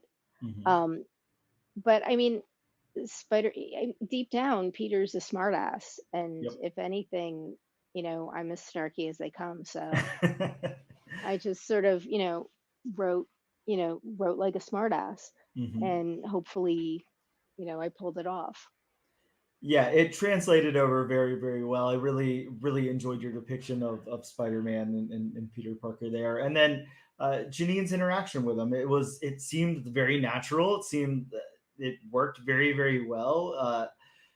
Just really cool. And the way that you were able to write some of the characters in the book, again, I don't want to spoil anything, but I don't think this really does. But you've got cops and stuff, who kind of fanboy out to Spider-Man. They're like, one character says, "I was hoping I could get his autograph," and stuff like that. Just stuff that you would imagine would happen in the real world if there was a Spider-Man or whatever. So I think that that's really cool. I think that your unique perspective on the way that you write this world and everything is really really cool. Um, so how about the upcoming Hallows Eve, the big night? I don't want to spoil anything. I know you're not going to spoil anything, but what can you tell us about it? What do we have to look forward to? Well, this happens. It's a Halloween special Hmm. with everybody's favorite Halloween themed anti-hero. Um, Basically, Janine is sort of roaming around ESU campus on Halloween night, and she's ruminating about Ben, and if you've read the annual, then you'll know what Hmm. happens with her and Ben and Spidey in Limbo, or in the Limbo embassy, excuse me. Yep. And basically, she's hanging around the campus and seeing all these college kids, and just looking for kind of a quiet night. And of course, whenever you look for a quiet night in New York City, that's always when all hell breaks loose, literally. Hmm. And so she has to show a little more of a heroic side to her. And we saw a little bit of that in the Hallows Eve miniseries with the character of Simon and her not wanting to uh, basically leave him in a rough state. So we saw her, have that sort of crusade to help him, Hmm. and she has a bit of that again this time, but with some college kids at ESU.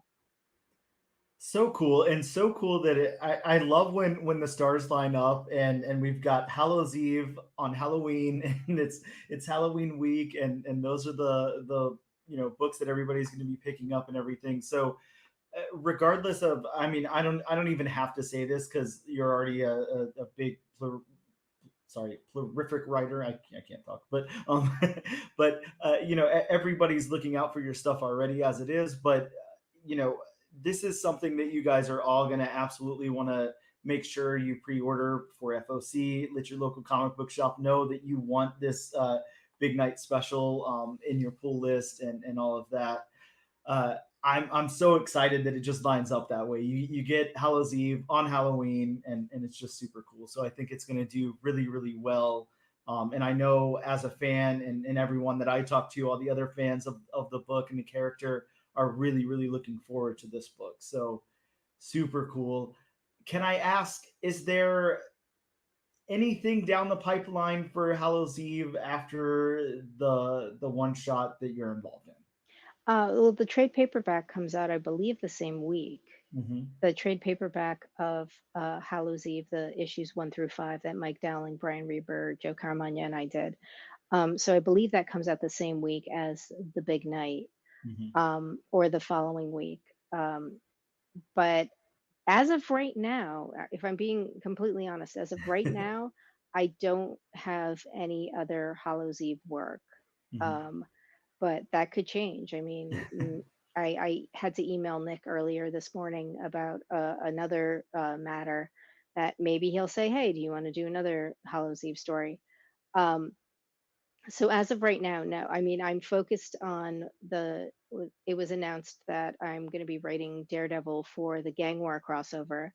So I'm Cannot wait. focused on working on that. And I'm focused on another project for Marvel that has yet to be announced. Mhm.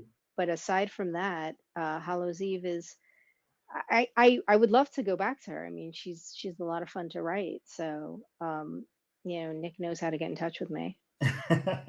Nick, please get in touch with her because I want another mini series after this one.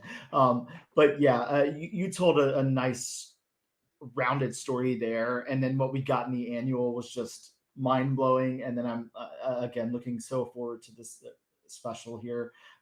And I don't want to take up too much more of your time. I just have a couple more questions I want to ask you, and I do want to dip back into Hallows Eve for just a second, eh, especially your writing process and everything with Hallows Eve. I think that it's such a unique experience to get to write Hallows Eve because it's almost like you get to write all these different sides of the same character and all these different, I don't know, parts of her personality and different things with all these masks. It's like she puts on a mask and she's a different person, but she's still her. That has to be, as far as writing, is that challenging? Does it make it easier for you?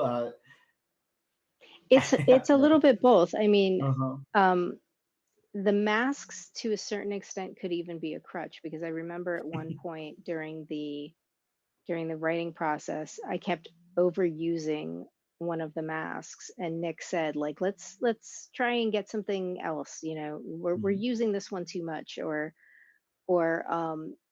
it's too easy to just put on the witch mask and make the witch mask, say a spell that's going to turn the witch mask into any other mask. Mhm. Let's make new masks versus just constantly using the witch mask or constantly using this mask or that mask. Um, so so it was challenging to keep coming up with new masks and um, new scenarios and what the powers would be associated with those. Um, but I mean, every person has got different sides to their personality. I mean, that's just who we are. So the Hmm. masks sort of are showing the insides on the outsides. You know, her frustration or anger when she puts on the werewolf mask comes out. Her sort of playfulness when she puts on the ghost mask, and she can phase through things and she's invisible come out. She when she puts on the model mask, she kind of has like a flirty sexiness about her. Hmm. But these are all parts of who she is in general. Um, so yeah, and one thing I have to say is I loved when Brian was excuse me, when Mike and Brian were doing the art, that they kept her really consistent in terms of like her look. Hmm. And that sometimes happens when you have a character that's drawn by a bunch of different artists, is they look different, like in every panel or in every issue they look different. But there was a real like set consistency with the way she was drawn throughout, and I really liked that. And I liked the fact that she that allowed her to sort of become more real and sort of solidify as like a person, you know. Yeah, and you're completely right there. The art in this book, for anybody who hasn't picked up this book yet, what the hell are you doing? But yeah, the art in every single issue of this book just outstanding, so consistent, wonderful. You know, I love Hallows Eve. I think that she's such a wonderful character, but I love all the side characters in the story. I love this, the way Spider-Man's drawn and everything. Just some really outstanding stuff in here that if you haven't seen, you have to get to your local comic book shop and pick up a copy. Really cool, and you know, like Erica said, the trade will be coming out towards the end of October, or the beginning of November, so you're definitely going to want to pick that up, but don't use that as a substitute. You need the single issues and the trade because it reads so wonderfully, and it's just great on page there. The last couple of things I want to talk about, again, I mentioned before, you've got the What If Dark coming out. I don't know how much you can reveal, if anything, but you are doing that What If Dark Moon Knight. Very, very exciting. Moon Knight, such a wonderful character, very nuanced, just like Hallows Eve. I can imagine that this is a perfect character for you to be writing on, and then getting to do like a what if on it, and especially a What If Dark, which have been really great so far. Is there anything you can tell us about the What If Dark Moon Knight? Well, I can tell you that it deviates from Mark Spector Moon Knight, from number 3 from 1989, Awesome. by Sal Velluto and Chuck Dixon. Mm-hmm. And basically, Mark Spector has had multiple run-ins with Raoul Bushman, and Mark has, by all accounts, always, with the exception of the time that turns him into Moon Knight, Mark has always survived these. But what happens if this one particular account he doesn't survive? And, how that affects the people around him, how that affects Khonshu, how that affects those who know who he is, those who know Mark's relationship to Khonshu, how does that affect their feelings about Khonshu? So, yeah, things get a little hairy, but there's a new character named Luminary Mm-hmm. that I'm very proud to have been working with. And Edgar Salazar, who was the artist on X23 Deadly Regenesis, is the line artist for this. Our colorist is Arif Patano. Mm-hmm. I'm not sure who the letterer is, so my apologies for not crediting them. But yeah, I love Moon Knight. I think he's a great character, and to be able to work on him in any capacity is bucket list material. Um, I worked with Dave Lopez on a short that was nominated for an Eisner this past year, Moon Knight, Black, White, and Blood #3.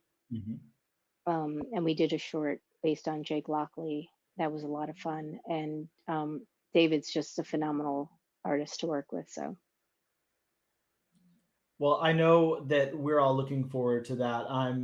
I can't even express to you how yeah, I think it's going to be such an amazing book. And of course, you know, reading the solicit and then what you just explained, I think that this is going to be a very, very popular book that everyone's going to be very excited about. So really looking forward to that.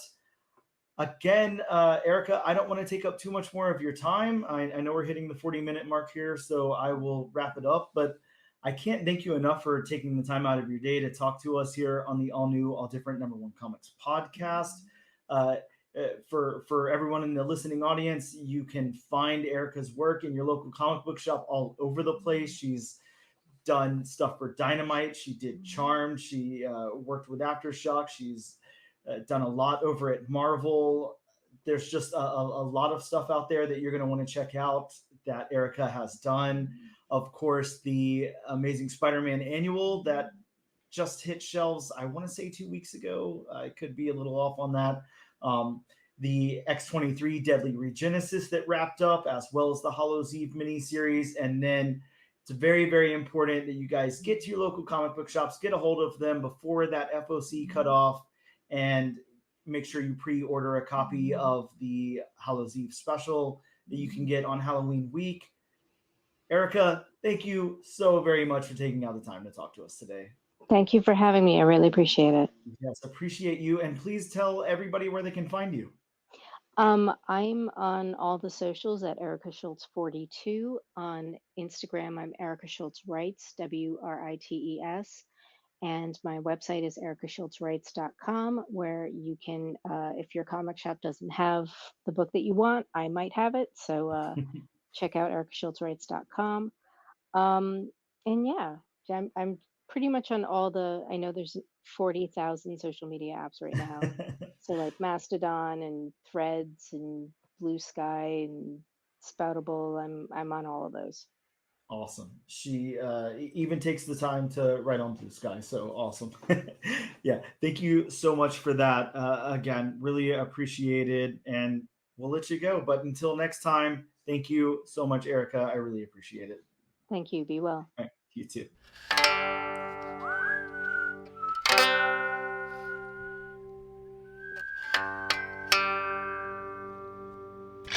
And we are back with episode number 34 of the all-new, all-different #1 Comics podcast.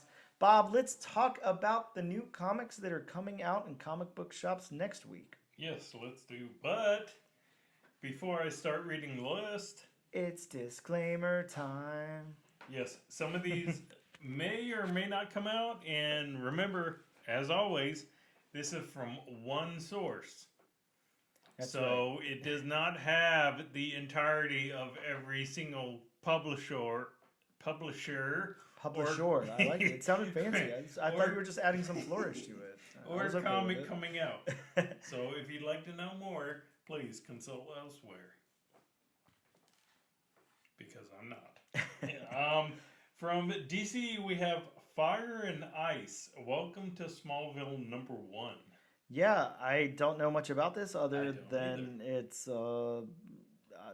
got Joanne Starr. That's the same writer as Sirens of the City, so same person working on that. And then of course we have I could never say that artist's name, but I love their work. I think it's Natasha Bustos. I don't know. I don't know, but really, really good artist. So yeah. It's a six-issue limited series. Staying with DC, we have Poison Ivy #14. This has the first appearance of a brand new villain. How cool would it be if that was the villain's actual name? Oh, dude, I'd love that. Absolutely. I mean, how on the nose? I mean, again, how great would that be? I mean, listen up, a brand new villain. I mean, come on.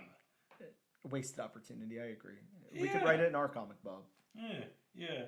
From DC, Batman Catwoman Prelude to Gotham War #1. Yeah, in case you guys didn't hear, there's going to be a war in Gotham. It's going to have something to do with Batman, so look out for that. Well, of course it's Gotham. It's got to have something to do with Batman. It's DC. It's got to have something You to do know, with Batman. either Batman or one of the... How big is the Bat family now? Oh, wow. I don't know. 400 plus? Does he have Bat grandkids? Yeah, how does he not? Does he have Bat stepchildren? Yeah, I'm sure. We have Blue Beetle #1. Just in time, well, actually, just a couple of weeks behind the Blue Beetle hitting in theaters. This has the first appearance of the Blood Scarab. So, you know, if you want a scarab that's, I don't know, maybe covered in blood or something, check this book out. And to correct you in there, Blue Beetle is actually in theaters. Yeah, I think I was saying, like, the book is too. Oh, okay. I'm sorry. No, you're good. You're good. You know, day. Okay. For most people, they got this comic. For Dan and I, we did not get it, so I'm going to put this on the list. Birds of Prey #1. That's right. The new Birds of Prey roster, starring Black Canary, Big Barda, Harley Quinn, Cassandra Cain, and Zealot. Yeah, who's not excited about this? Because we all know that Kelly Thompson's writing it, so yes, this is going to be a good book. Hopefully, Dan and I will be getting it this week. Yeah, I'm excited about that. Going to Marvel, we have Spider-Gwen Annual #1. This is a Contest of Chaos crossover. It's got Spider-Gwen versus White Fox. And Bob, who do you think's going to win? I'm not familiar with White Fox, so I'm going with Spider-Gwen. Oh, well, good choice. We have a second print of Amazing Spider-Man #31. Yeah, this one's really cool. It's got, I don't know, some kind of, it looks like an homage to like some magazine, but I can't think of what. But it looks really cool. I love the artwork there. It's got Mary Jane in her jackpot costume on the cover, so cool stuff. Sticking with Marvel, we have Amazing Spider-Man #33. Yeah, and this has got, it's one of its variants of the Disney 100. It's got Daisy Duck as Miss Marvel, pulling off that classic Miss Marvel #1 cover. Very cool cover, Yeah. I have to say. Yeah, that one's pretty cool. You will be getting that cover. Oh yeah, you know I will. We have Silver Surfer Rebirth Legacy #1. Yeah, 5-issue limited series teaming Silver Surfer with Legacy versus Thanos, Galactus, and the Infinity Watch. So yeah, this is It sounds like it could be very bonkers. very, very bonkers. But it's written by Ron Mars and illustrated by Ron Lim. So you got the Rons on the book. So should be interesting to say the least. We have Immortal X-Men #15. Always fun with the Immortal X-Men. And finally, we have Ghost Rider Wolverine Weapons of Vengeance Omega #1. There's the title. Yeah, this one's got the origin of the Stitcher, and I don't know what that is, but yeah, I'm excited. Always fun. You throw Johnny Blaze and those are just some of the books coming out. just some of them. That's right. There will be more, but you can find those in your local comic book shop. But if you do any of those interest you at all, of course, you know you can hit up your local comic book shop, send them an email, walk in the store, give them a phone call, do whatever you have to do. Send them an AOL instant message, right? Is AOL still a right thing? on your AOL instant messenger. Use your BlackBerry to send over a message.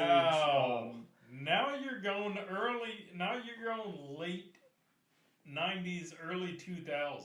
All right. I mean, go to court and get a stenotypist to type a letter, shorthand, and mail it to your local comic book shop. Look, either way, should let your local comic book shop know to add it to your pool or reserve a copy for you if you're interested in any of those.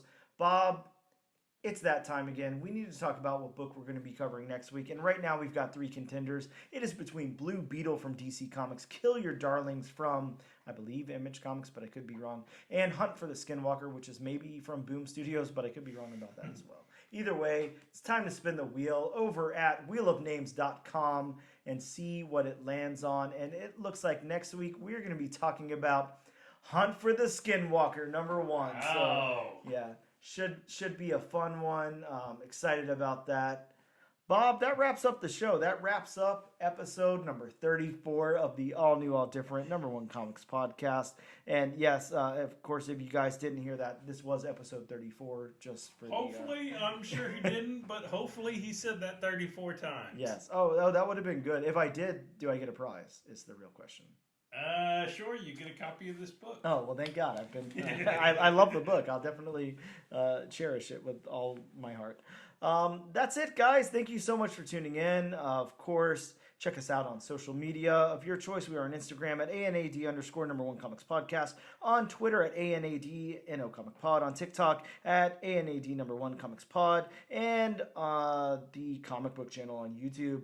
This and every single week, all you have to do is use our hashtag AllNewAllDifferentNation in a post on social media of your choice to be entered in our giveaway, where you can win your very own copy of Ms. Marvel, the New Mutant #1. Thank you. That's it. Thanks for coming and hanging out on episode number 34. We'll see you guys next time.